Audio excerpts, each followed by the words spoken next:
안녕하세요 여러분, 반갑습니다. 저는 유튜브에서 소프트웨어 꼰대 강의라는 채널을 운영하고 있는 청주대학교 인공지능학과에 있는 노기섭 교수라고 합니다. 여러분들 어떻게 잘 지내시나요? 저 여러분들이 혹시 이 채널을 가끔 들어와서 보시는 분들에 대해서 되게 궁금해요. 어떤 분들이 지금 듣고 있는지, 아니면 제 강의가 좀 도움이 되는지, 아니면 제가 맨 삽질만 하고 있는지 좀 궁금해서 피드백이 안 되니까 좀 상당히 답답한 마음이 있는데, 어쨌든 요 강의, 요 영상으로 들어오신 분들은 딥러닝의 미분 관련된, 수학 중에서도 미분 관련된 내용에 관심이 있는 분들이라고 생각을 해요. 그래서 음, 오셨다면 잘 오셨습니다. 이번 강의를 통해서 딥러닝 미분에 대해서 조금 더 친숙해질 수 있는 시간을 가졌으면 좋겠습니다. 본격적으로 한번 시작해 볼까요? 이번 동영상에서 할 거는 딥러닝의 요거를 할 겁니다. 학습. 학습은 여러분들 좋아하시나요? 공부하는 거죠? 니네들 공부하는 거 좋아하시나요? 네, 좋아하셔야 돼요. 디퍼런시에이션에서 미분 중에서 딥러닝이 학습하는 방법에 대해서 한번 살펴보려고 해요. 이번 강의까지 그렇게 머리 안 써도 됩니다. 가볍게 들으셔도 되는 강의가 되겠어요. 참고로 말씀드리지만 제 모든 그 강의 유튜브 링크하고 또 뭐죠? 슬라이드, 요 PPT를 PDF로 떠서 올려놓는 거, 소스 코드를 사용했으면 소스 코드를 전부 다 정리해서 깃허브에 올려놓고 있으니까요. 요 동영상 아래 더보기 버튼 클릭하셔가지고 링크 타고 가서 한번 참고로 부족한 부분들은 학습해 보시면 좋을 것 같습니다.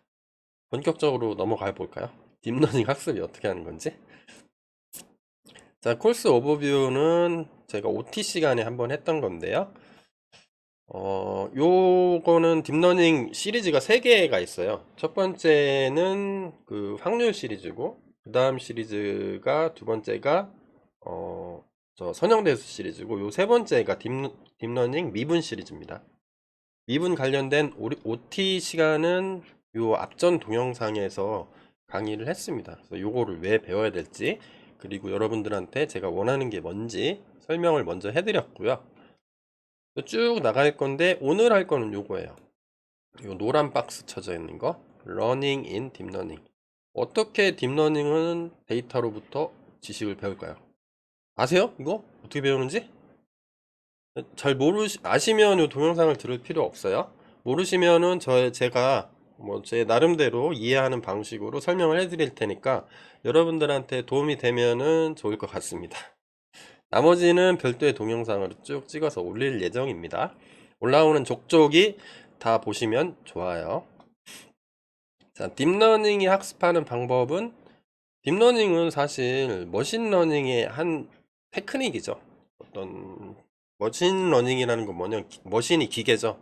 기계가 학습한다는 거는 궁극적으로 볼 때는 정답을 예측하기 위한 확률 분포를 배우는 과정이라고 생각해도 크게 틀린 말은 아닐 거예요.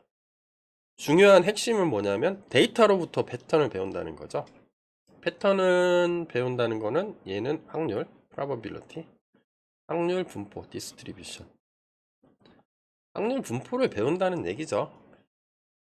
그래서 궁극적으로는 데이터 확률 분포를 배운다는 말하고 같이 쓸 수가 있는데, 사실 요 얘기나 요 얘기나 거기서 거기 같은 말이에요. 그림으로 좀 더 설명을 한다면 이런 거죠. 데이터가 있어야 되죠. 데이터로부터 배워야 되니까. 데이터는 요즘에 세고 셌죠. 넘쳐나요. 겁나 많어. 너무 많아서 지금 주체를 못할 상황이 됐죠. 그럼 이 데이터에서 어떤 정확한 답을 얻기 위한 공부를 하는 거죠. 분포를 배우는 거죠. 그래서 오 예스, 답을 맞췄어. 야, 너 데이터를 보고 답을 아는구나. 과거 데이터를 열심히 컴퓨터가 공부했더니 답을 잘 맞추는구나. 오 예, 이렇게 되는 거죠. 그래서 이거를 원래는 사람들이 하는 방식이었는데 이거를 컴퓨터한테 시키고 싶은 거죠. 왜? 귀찮으니까. 네가 해. 데이터는 너무 많아. 이게 뭐 10기가바이트야. 10기가바이트짜리 뭐 한글 문서들이 잔뜩 있는데 그거 다 읽어봐. 그런 다음에 네가 다 배워서 공부해서 교수님 앞에서 설명해봐. 이런 거 겁나 짜증나는 거죠. 여러분 싫죠? 싫으니까 야 데이터 많으면 네가 배워. 컴퓨터 여기 컴퓨터 있죠. 얘를 컴이라고 한번 해볼게. 컴퓨터 네가 배우라는 거죠. 그래서 확률 분포를 배운다는 거는 예를 들어서 1번, 2번, 3번 뭐 이런 정답이 있을 수도 있고, 아니면 뭐 개야 고양이야 이런 게 있을 수도 있고, 아니면 뭐 멀티 아웃풋으로 나올 수도 있어요. 뭐 문장을 생성하라든지, 아니면 뭐 요약하라든지, 아니면 영화 스토리를 만들어줘 뭐 생성 쪽으로도 할 수도 있는데, 어쨌든 데이터로부터 일단은 배워야 돼요. 그래서 배우는 과정에서 뭘 배우는 거냐면 이런 확률 분포를 배우는 겁니다. 요 데이터가 많이 있으면 요 데이터를 뭐 네모라고, 빅데이터니까 B라고 한번 해볼게요. 제가 B를 가지고 어떤 인풋이 주어졌을 때 답이 뭐 고양이야. 고양이, 이런 B라는 데이터를 봤을 때 고양이일 확률 분포가 어떻게 있겠죠. 그러면 확률이 제일 높은 거, 이 B라는 데이터를 입력으로 받았는데 이 확률이 제일 높았을 때 값이 고양이구나. 그러면 이거에 대한 답은 고양이요. 이렇게 답변을 하는 거죠. 근데 문제는 뭐예요? 빅데이터가 가지고 있는 확률 분포가 딱 정해진 게 없는 거라는 거죠. 우리가 제일 만만한 게 뭐요? 정규 분포죠. 가우시안 디스트리뷰션이라고 부르는 정규 분포를 따르지 않을 겁니다. 분명히. 이게 많이 하면 정규 분포를 따르긴 하겠지만, 데이터 고유 특성 값들을 정확하게 표현하는 분포는 분명히 있어. 예를 들어서 뭐 데이터 분포가 이렇게 생겼어. 이렇게. 이것도 있긴 있는 거죠. 근데 10만 아는 거죠. 데이터 구조가 너무 복잡하니까 다 모르는 거죠. 있긴 있어. 네. 연속 확률 분포랑 비슷한 거죠. 있긴 있는데 몰라. 모르니까 사람이 할 수 있는 최대한의 전략은 뭐예요? 최대한 비슷한 파라미터들을 찾아내는 거죠. 그래서 이 확률 분포를 좀 틀리더라도 비슷하게 이런 식으로 뭐 이렇게 대충 비슷하게 확률 분포를 그려낼 수 있다면 대충 비슷하게 맞출 수가 있는 거죠. 이게 딥러닝이 학습하는 방법이에요. 뭐 별거 없다고요? 네, 사실 별거 없어요. 머신러닝이 패턴을 배우는데 그 패턴을 결정짓는 거는 확률 분포의 파라미터가 결정짓는 거다. 문제는 뭐야? 확률 분포가 복잡하니까 파라미터 개수가 많은 거예요. 정규 분포는 파라미터 2개만 알면 모든 확률 입력에 대한 확률을 예측할 수 있죠. 평균하고 표준 편차만 알면 되잖아. 중딩 때 배웠잖아. 고딩 때 배웠나? 근데 딥러닝은 뭐야? 그렇게 표현할 수, 정규 분포는 이렇게 생겼잖아요. 종 모양 벨커브라고 하는데 평균이 있고 양쪽 대칭이잖아요. 시그마 있고. 근데 뭐 이렇게 생겼어 분포가. 그러면 뮤하고 시그마하고 기타 등등 많다는 거죠. 요거를 표현하기 위한 파라미터가. 그래서 요즘에는 이 파라미터 개수가 뮤하고 시그마 2개가 아니라 딥러닝에서 몇 개예요? 수십억 개, 심지어 수백억 개, 뭐 조 단위까지 나와요. 파라미터 개수가. 그러니까 이거를 컴퓨터한테 시키겠다. 뭐 이런 거죠. 자, 그러면 일단은 요거를 어떻게 배우는지 설명을 해드릴 건데, 먼저 저 같은 사람이죠. 사람이 어떻게 학습하는지 한번 짚어보고, 그거를 그대로 본따서 컴퓨터한테 시킬 건데, 컴퓨터는 어떻게 하는지 살펴볼게요. 자, 사람이 학습하는 방법 알려드릴까요? 이게 틀릴 수도 있죠. 몰아치기 하시는 분들도 있는데, 슈퍼바이즈드 버전으로. 슈퍼바이즈드 버전은 뭐냐면, 답을 알고 있는 거예요. 문제가 있고 답이 있고 한 쌍으로 튜플로 되어 있는 게 여러 개 있을 때, 그때 학습하는 방법인데, 이게 사람이 학습하는 방법하고 똑같은 거죠. 슈퍼바이즈드 러닝이고. 자, 볼까요?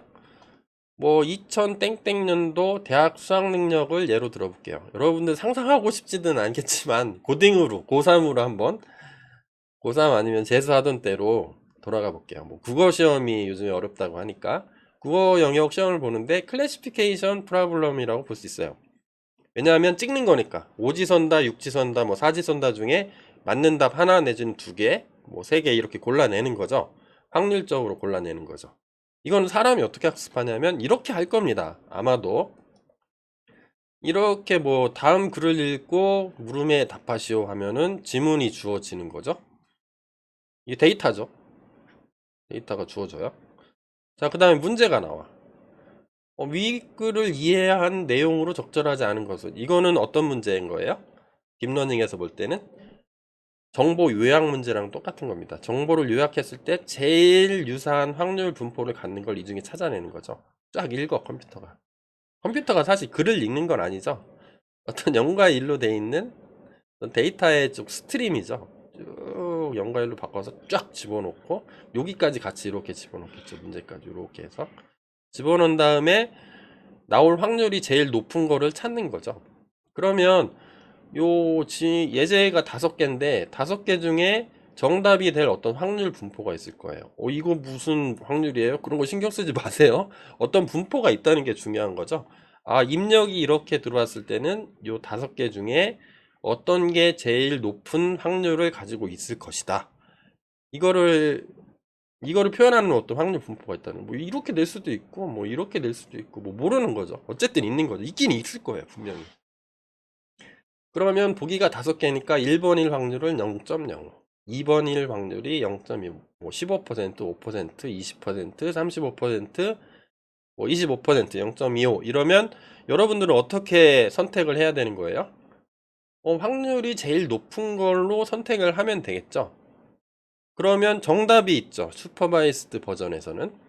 그러면 정답은 이렇게 돼 있을 겁니다. 출력은 어 true. 맞죠? 출력을 제가 얘기하는 거죠. 미리 얘기했네요. 35%인 거는 정답, 나머지는 거짓. 이렇게 출력을 하는 거죠. 그러니까 답안지에 표기를 하는 거라고 생각하시면 되죠. 출력은. 근데 정답은 또 있겠죠. 슈퍼바이스드 버전이니까. 그럼 정답이 예를 들어서 5번이다. 그러면 이게 틀린 거죠. 이거 맞았는지 틀렸는지 확인해 봐야 되잖아요. 그러면 정답인지 확인하는 과정을 채점하는 과정을 거칠 수가 있죠. 그래서 이게 B인데 B하고 C하고 똑같아요. B에서 C를 빼봐요. false는 0이라고 하고 true는 1이라고 하면 0, 그 다음에 0, 0, 0, 0, 1 이러면 B에서 C를 빼보는 거죠. 짝짝짝 빼봐요. 여기서 0에서 0 빼보고 0에서 빼보고 다 빼보는 거죠. 빼서 다 뺐는데 0이야. 그러면 맞은 거죠. 다 뺐는데 0이 아니야. 그럼 어딘가에서 틀린 거죠.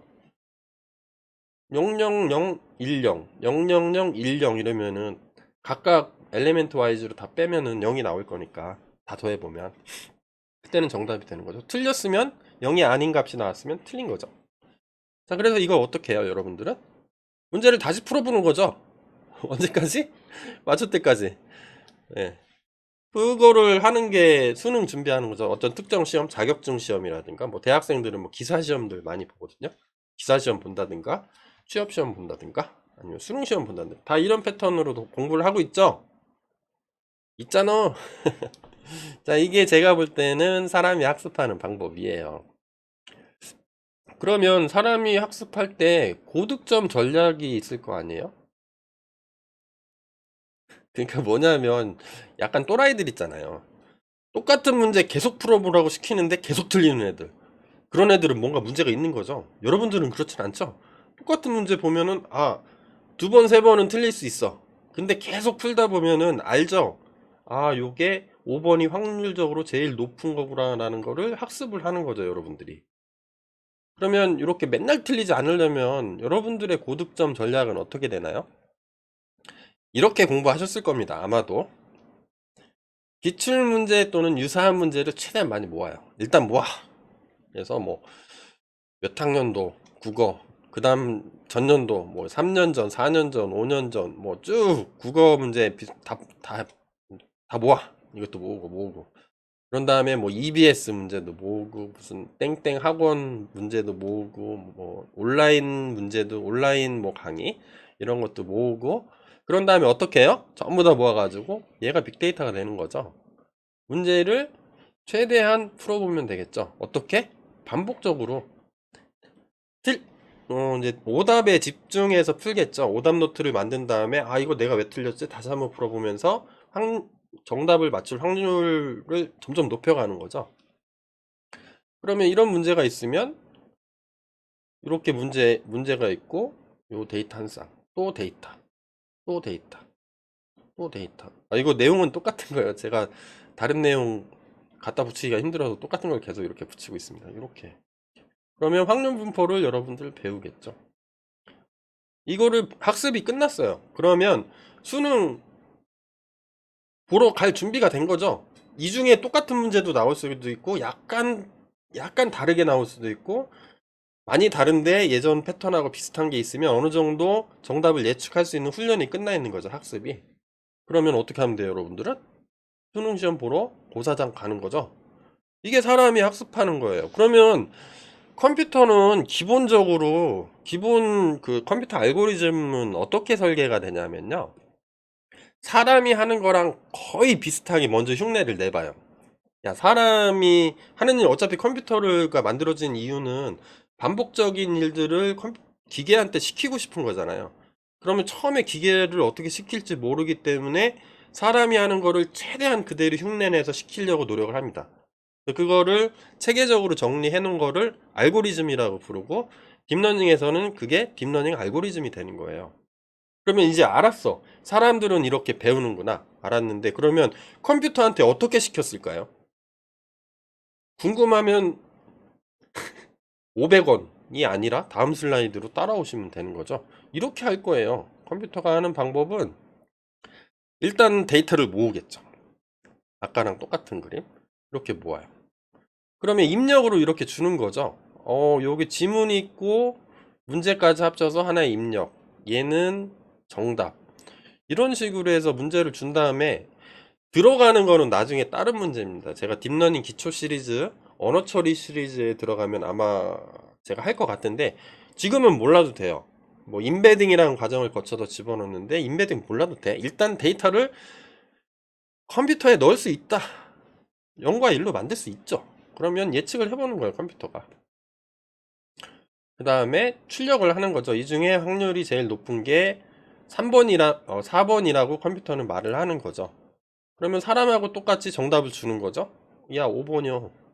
틀린 거죠. 똑같이 빼봐요. 사람 하는 거랑 if문이 들어가는 거죠. 그러면 얼마나 틀렸는지를 계산을 하는 거예요. 컴퓨터가 하는 거는 사람이 하는 거하고 컴퓨터가 하는 거하고 약간 다른 점은 뭐냐면 얼마나 틀렸는지를 일단 계산을 해봅니다. 계산을 하는 방법은 얘에서 얘를 빼보고요. 얘에서 얘를 빼고 아니지. 여기서 빼면 되겠네요. 여기서 0.15 하고 정답이 0, 0, 0, 0, 1이면 이거는 0%인데 5%라고 예측했으니까 얘랑 빼봐요. 그리고 얘는 0%인데 15%니까 틀렸죠. 두 개를 빼봐. 차이가 얼마나 나는지를 계산을 하려면 빼보거나 나눠보면 되죠. 차이가 없으면 뺐을 때는 0, 나눠봤을 때 차이가 없으면 1이죠. 근데 여기서는 빼봐요. 얼마나 틀렸는지를 알아야 되니까. 다 빼보면 빼본 다음에 시그마 다 더하는 거죠. 플러스 마이너스 나오니까 절대값 기호를 이렇게 붙인 겁니다. 플러스 마이너스 상쇄가 되면 없어지니까 맞힌 거로 될 수가 있으니까 절대값 씌워가지고 각각의 차이를 다 더하면 아 이거는 딥러닝이 봤을 때 내가 예측했는데 얼마나 틀린 정도를 숫자로 나타낼 수 있는 거구나 라고 판단할 수 있겠죠. 좀 더 직관적으로 쓰면 이런 거겠죠. 다 빼보는 거예요. 그럼 0.15 쭉 나오면 절대값 씌운 다음에 각각을 더하는 거죠. 0.15 1로 가고 0.05네요. 0.15는 1로 가고 여기는 마이너스 0.75인데 절대값 붙였죠. 75 해가지고 마이너스 다 더해봤더니 시그마 기호 붙여가지고 다 더해봤더니 뭐예요? 1.5. 그러면 어떻게 생각하는 거죠? 컴퓨터는? 컴퓨터가 생각하는 게 아니라 사람이 코딩을 해주는 거죠. 아, 1.5만큼 틀렸구나. 그러면 얼만큼 틀렸는지를 알았으니 그러면 뭘 하면 돼요? 이 틀린 정도를 줄일 수 있도록 파라미터 세팅을 바꿔주면 되겠죠. 뮤하고 시그마가 예를 들어서 뮤는 뭐 90, 50인데 뮤를 뭐 52로 바꿔보고 뭐 이렇게 쭉 바꿔보면 분포 모양이 이렇게 쭉쭉 틀려지잖아요. 딥러닝도 마찬가지예요. 파라미터가 대부분 많을 뿐인 거야. 똑같아요. 하는 거는. 자, 그러면 틀린 정도를 줄이도록 파라미터를 업데이트하자. 얘가 뭐예요? 얘가 학습이에요. 머신러닝의 학습. 이거를 학습하는 데 필요한 아키텍처들이 많거든요. 알고리즘이. 딥러닝을 쓰면 딥러닝 학습이 되는 겁니다. 아시겠어요? 이거보다 더 쉽게 설명할 수 있을까? 없겠죠? 일단 이해했다고 치고 퉁 쳐요. 넘어갑니다. 자, 그럼 데이터로부터 배운다는 건 뭐냐면 이런 거겠죠. 인덱스가 있을 겁니다. 몇 번째 데이터인지. 빅데이터니까 첫 번째, 두 번째, 세 번째, 뭐 100만 번째 쭉 데이터가 있겠죠. 그 번호를 붙여줘야 되니까 그걸 인덱스라고 하고, X가 있고 Y가 있고 두 개가 튜플로 되어 있습니다. 문제하고 정답. 그래서 우리가 지금까지 살펴본 예제로 보면 얘가 문제죠. 얘가 정답. 이 쭉 많은 거죠. 많이 있는 거예요. 빅데이터니까 뭐 엄청 많은 거죠. 스몰 데이터는 뭐 한 뭐 만 개, 뭐 10만 개 요 정도 되는데 요즘엔 그걸로 게임 안 되죠. 몇백만 개 요 정도 막 해줘야 좀 빅스럽잖아. 우리 자주 보던 얘가 딥러닝 네트워크죠. 딥러닝 네트워크. 그래서 제가 선형대수 시리즈에서 말씀드렸는데 딥러닝의 기본 구조는 뭐야? 선형대수예요. 저 매트릭스 행렬하고 벡터로 구성되어 있어요. 그 매트릭스 안에 있는 값들이 매트릭스가 뭐죠? 여기 있는 웨이트들 값이에요. 선형 변환을 해준다는 거죠. 그 여기에 있는 이 값들, W 값들, W 값들을 전부 다 퉁쳐가지고 파라미터라고 하는 거죠. 예를 들어서 아웃풋이 1, 2, 3, 4, 5번까지 이렇게 5개만 설정을 했어요. 이 중에 확률 값들로 이렇게 실수 값이에요. 요거는 다 채워지는데 이 중에 제일 높은 값이 뭐 두 번째 뉴런 노드에 있다. 그럼 2번이라고 예측한다는 거죠. 여기로 올 때 여기에 있는 모든 파라미터 값들이 서로 영향을 미친 다음에 마지막에 여기 온 거죠. 그러니까 여기 있는 모든 값들을 다 바꿔주면 돼요. 조금씩. 그러니까 처음에는 모르죠. 처음에는 일단 랜덤하게 설정하는 거죠. 그냥 0과 1 사이의 숫자로 무슨 뭐 가우시안 분포, 정규 분포를 따르는 숫자 하나 그냥 쭉쭉쭉 뽑은 다음에 이 웨이트 값들 다 채워 넣는 거죠. 일단 채워 넣고 일단 한번 예측해 봐. 그다음에 얼마나 틀렸는지를 계산해. 이거 그거를 로스라고 하는데 일반적으로 L이라는 표현을 많이 합니다.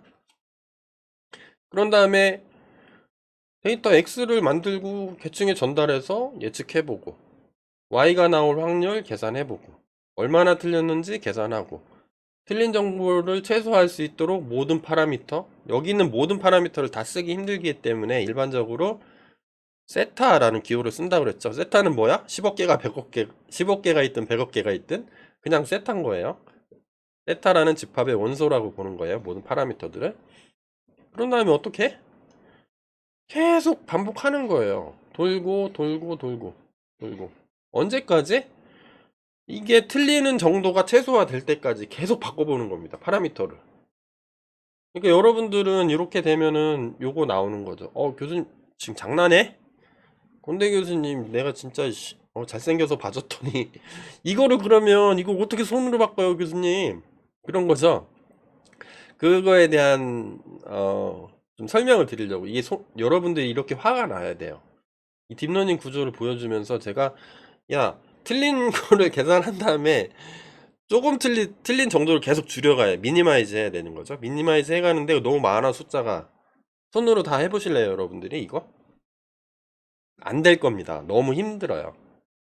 그래서 교수님 장난하세요. 이 표정이 돼야 돼요 여러분들. 화가 나야 돼. 여기까지만 들으면.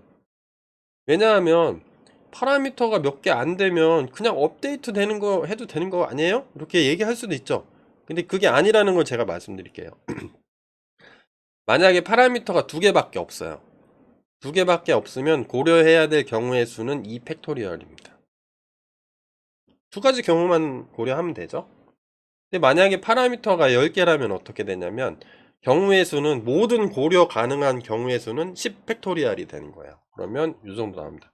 일시 100, 1000만, 10만, 100만 360만 개의 경우의 수를 의 조합이 나오는 거죠. 경우의 수가 파라미터를 줄 세울 수 있는 모든 경우의 수가 36만 가지가 나오는 거예요. 파라미터가 만약에 10개라면 그럼 36만 번을 다 바꿔보면서 해보는 거죠.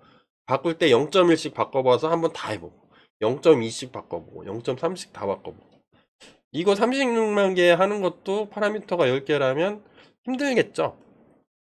이거를 하는 또라이는 없을 거예요. 이거를 직접 하겠다고 하면 상또라이가 되는 거죠. 두 개 한 세 개, 3팩토리얼은 어느 정도 3 곱하기 2 곱하기 1이니까 요거는 해볼 수 있겠다. 4팩토리얼이면 파라미터 4개만 돼도 힘들걸요? 여기 4 곱하기 6 하면 되죠? 24 5개면 24 곱하기 5니까 120까지 경우의 수. 뭐 이렇게 기하급수적으로 막 익스포넨셜하게 쫙 올라가는 거죠. 구름 뚫고, 아니 구름이 아니라 지붕 뚫고 하이킥 하는 거죠. 근데 파라미터가 만약에 100개면 어떻게 되냐면 제가 계산해 봤거든요. 이렇게 돼요. 경우의 수가. 여기 이게 숫자인데 너무 길어서 한 줄에 못 썼어요. 뭐 이게 말도 안 되는 숫자죠. 이거 여러분들 살아있는 동안 못해요. 100팩토리얼이면 아마 뭐 그거랑 비슷할걸요? 전 우주에 있는 모든 뭐 원자의 개수랑 뭐 비슷하다고 하나? 그 정도로 큰 수예요. 근데 여기 파라미터가 여기 있잖아요. 요게 요 개수인 거죠. 요게 몇 개예요? 여기 3하고 4면 개수는 3 곱하기 4 더하기 여기랑 여기는 얼마죠? 4 곱하기 4 여기랑 여기는 뭐 얼마죠? 더하기 4 곱하기 이런 식으로 나가는 거거든요. 근데 이게 겁나게 많은 게 뭐냐면 버트라는 아키텍처가 있는데 걔는 3억 개예요. 100 팩토리얼도 이 정도 되는데 3억 팩토리얼이면 어느 정도 되는 거예요? 이거는 진짜 말도 안 되는 거죠. 못해요, 사람이. 자, 이것만 있느냐? 뭐 T5라는 것도 있습니다. 트랜스포머에서 나온 파생된 모델인데 얘는 3억 개에서 115 개예요. 110억 팩토리얼. 이게 상상이 되세요? 그다음에 챗 GPT는 이거보다 더 많아졌어요. 그러니까 챗 GPT 버전 지금 4.0, 지금 제일 초기 버전 3.5, 4.0, 이제 5.0, 6.0 계속 가겠죠? 뭐 3.5 기준으로 한 1750억 개예요. 1750억 팩토리얼. 이거 말 돼요? 이거 뭐 안 되죠. 근데 더 큰 문제는 뭐냐면 앞으로 더 커질 예정입니다. 왜냐면 요 파라미터가 많고 이렇게 층을 많이 쌓으면 경우의 수가 많아지고 하나의 층에 그 노드의 개수를 많게 하면 차원을 더 늘리기 때문에 좀 더 다양한 경우를 테스트 해볼 수가 있는 거예요. 선형대수 강의를 들어보세요. 이게 잘 이해가 안 되시면 어쨌든 이해 안 되고 그냥 퉁치고 넘어가도 돼요. 그래서 앞으로 더 크게 갈 겁니다. 미친 듯이 커질 거예요. 제 예측컨대. 그래서 미친 듯이 커지지 않게 만드는 연구도 교수님들이 많이 하고 있어요. 작게 해도 똑같이 예측할 수 있게. 왜냐면 이렇게 큰 거는 여러분들은 못 돌려요. GPU가 없기 때문에 2천만 원짜리 한 300개 달아야 되거든요. 그거 말이 안 되죠. 그래서 이런 것들을 이런 거 뭐를 다 파라미터를 손으로 계산하는 거는 인트랙터블 하다고 하죠. 인트랙터블은 수학적인 용어이긴 한데요. 어떤 거냐면 실제로 계산은 할 수 있어요. 근데 현실적인 시간 안에 합리적인 방법으로 계산을 끝내기는 사실상 어려운 경우를, 그러니까 되긴 되는데 현실적으로 불가능하다라는 표현을 쓸 때 인트랙터블 하다고 해요. 파라미터 업데이트 하는 거는 여러분이 봐도 알겠죠. 인트랙터블 하다는 거를. 뭔가 방법이 필요하죠. 그걸 해결을 해준 게 딥러닝 수학입니다. 그나마 제일 합리적인 방법은 뭐 이런 게 될 겁니다. 자, 어떤 그 정답을 예측하는 분포가 예를 들어서 이렇게 생겼다고 해볼게요. 이렇게. 이 분포는 뭐냐면 로스의 분포예요. 얼마나 틀렸는지를 가지고 예측 그 파라미터를 업데이트 할 거기 때문에. 자, 이런데 요거는 X축은 파라미터 세팅이에요. 두 개가 있으면 예를 들어서 세타 1, 세타 2가 있으면 요게 예를 들어서 얘는 0.1로 해보고 얘는 0.2로 해봐요. 뭐 예를 들어서 이런 거죠. 4개가 있다고 해볼까? 이렇게 있으면 네트워크가 이렇게 돼 있으면 이렇게 연결이 되겠죠. W11, W12 뭐 쭉쭉쭉 있겠죠. 세타 1을 이렇게 해석할 수가 있겠죠. 세타 1은 세팅을 하는 거죠. W11은 뭐 0.1, W12는 뭐 0.2, W21은 뭐 0.15, W22는 0.33, 뭐 이런 식으로 세팅을 해놓고, 그 다음에 이 세팅을 값을 계속 바꿔볼 수가 있잖아요. 그때 또 다른 세팅은 0.2. 세타 3의 세팅은 뭐 해봤더니 로스가 0.1, 0.2 줄었다. 이번에 0.01 나왔다. 뭐 이런 식으로 쭉 갈 수 있는 거죠. 그래서 요건 파라미터 세팅의 경우의 수가 되는 거죠. 세로축을 틀린 정도, 로스라고 쓰는 사람들도 있고요. 이제 수학 쪽에서 공부하시는 분들은 코스트라고 쓰시는 분도 있어요. 비용, 코스트. 근데 우리는 컴퓨터 사이언스죠. 딥러닝 하는 사람들은 그냥 로스라고 씁니다. 아, 잃어버렸다, 틀렸다. 그래서 그러면 어떤 요 세타의 경우의 수가 엄청 수십, 수백, 수천, 무한대가 있죠. 왜냐하면 실수가 조밀성이 있죠. 실수와 실수 사이엔 반드시 또 다른 실수가 존재하죠. 0.1과 0.2 사이에는 실수가 있죠. 0.05 뭐 이런 거. 그 사이에 또 있고 또 있고. 몇 개가 있어요? 무한대가 있죠. 그러니까 파라미터 세팅의 경우의 수는 몇 개인 거예요? 수학적으로 봤을 때 무한대가 되는 거죠. 무한대를 다 할 수 있어 니네가? 아, 못하잖아. 못하니까 이거 배우러 온 거 아니야. 그걸 쉽게 해주는 게 뭐라고? 수학이라고. 그 중에 하나 세타에 세팅을 하나 잡았다고 쳐봐요. 자, 그랬더니 로스 값을 계산을 해볼 수가 있죠. 예를 들어서 요 4개 뭐 파라미터가 요런 네트워크다. 그럼 4개의 경우의 수를 쭉 세팅해 봤더니 로스가 세타 1 그 포지션인 거죠. 세팅해서 L1만큼 나왔더라. 그러면 로스를 줄이면 되는 거죠. 줄이는 방향으로 나아가려면 요 파라미터 세팅을 바꿔줘야 되는 거죠. 파라미터를 업데이트. 여기는 지금 4개인데 10억 개야. 10억 개를 어떻게 업데이트 하면 되죠? 조금씩 바꿔줘야 될 건데. 그러면 요 방향을 움직이면 될 거예요. 둘 중에 하나입니다. 이쪽으로 가든지 이쪽으로 가든지.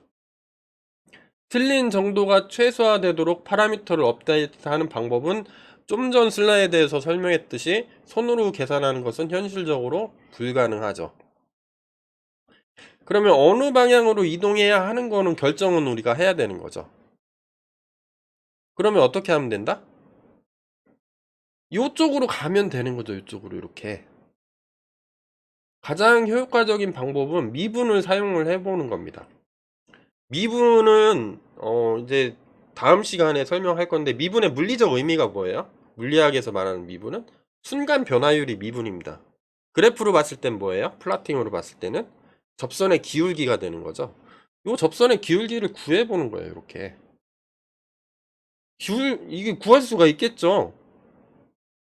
파라미터가 뭐 y는 ax 플러스 b다. 파라미터 두 개밖에 없죠. x에 대해서 미분하면 a 나오는 거죠. 요 a가 플러스인지 마이너스인지 알 수 있죠. 근데 ax1 플러스 bx2 플러스 c 이러면 요 두 개예요. 두 개여도 미분할 수 있죠. x1에 대해서 미분해보고 x2에 대해서 미분해보고. 그러면 x1은 이만큼이고 x2는 이만큼이야.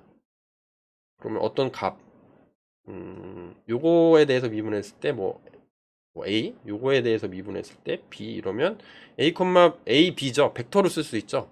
벡터는 방향을 나타내죠. 이게 방향이 플러스 방향인지 마이너스 방향인지 알 수 있죠. 그러면 플러스 방향이면 어떻게 하면 돼요? 반대 방향으로 가면 되고, 마이너스 방향이면 마이너스 방향으로 이동하면 되죠. 각각의 세타를 요 값들을 다 이렇게 이동시키는 겁니다. 근데 이렇게 하는 것도 사실은 엄청나게 많은 연산이 필요합니다. 그래서 이 연산을 해결을 해주는 게 CPU는 감당을 못해요. 100만 년 걸릴 수도 있어요. CPU한테 잘못 시켰다가 CPU가 최적인 업무 분야가 있거든요. 근데 이거는 동시에 계산을 해야 되는 거잖아요. 동시에 계산을 해야 되기 때문에 동시에 계산을 잘하는 게 그래픽카드입니다. 병렬 연산 잘해주는 거. 또 엔비디아가 요거를 잘하는 거죠. 그래서 뭐 이것도 사실은 엄청나게 많은 연산이 필요하고요. 이쪽으로 가는 거죠. 로스를 최소화하기 위해서 이쪽으로 갈 건데 잘못 재수 없어서 여기서 시작하면 일로 갈 수도 있죠. 뭐 어쨌든 간에 이거는 나중에 딥러닝에서 할 얘기고, 수학에서 볼 때는 요 최저점으로 이동을 하는 거죠. 처음에 딱 해봤더니 여기야. 그럼 이쪽으로 가겠죠. 점점 이렇게 자, 이렇게 간다는 겁니다. 그래서 요것도 너무 복잡하기 때문에 전용 하드웨어가 필요한데 그거를 GPU라고 한다고 했죠. 자, 그래서 이번 시간에는 딥러닝 미분 시리즈가 갈 건데, 파라미터가 겁나게 많어. 그래서 현실적으로 사람이 손으로 하는 거는 불가능해. 실수의 조밀성, 실수와 실수 사이에는 무한대의 실수가 있기 때문에 사실상 안 되는 거죠. 거기다 파라미터도 겁나게 많아요. 뭐 1000억 개, 뭐 이렇게 올라가니까 일일이 사람이 할 수 없고, 개념적으로 봤을 때는 어떻게 하면 된다? 좀 전에 슬라이드에서 봤듯이 가장 효과적인 방법은 미분을 이용하면 된다는 거였죠. 그래서 미분을 이용해서 로스가 최소화되는 쪽으로 파라미터를 조금씩 이렇게 조금씩 이렇게 바꿔가면서 밑으로 쭉 기어가는 거죠. 이렇게 기어가는 방법이 컴퓨터가 학습하는 방법입니다. 근데 얘가 학습하는 방법은 어디서 온 거예요? 사실은 니네들이 수능 고3 고딩 때 수능 준비했던 학습 방법을 컴퓨터한테 시킨 거랑 똑같다는 거죠. 그래서 요 방법에 대해서 앞으로 조금씩 계속해서 설명을 해 나갈 겁니다. 미분 시리즈를 통해서. 자, 이제 컴퓨터가 어떻게 배우는지 감 잡으셨죠? 잡았다고 얘기해 주세요. 자, 그래서 요번 강의는 컴퓨터가 학습하는 방법에 대해서 간단하게 소개시켜 드렸습니다. 다음 강의 올라오면 또 따라오세요. 네, 감사합니다.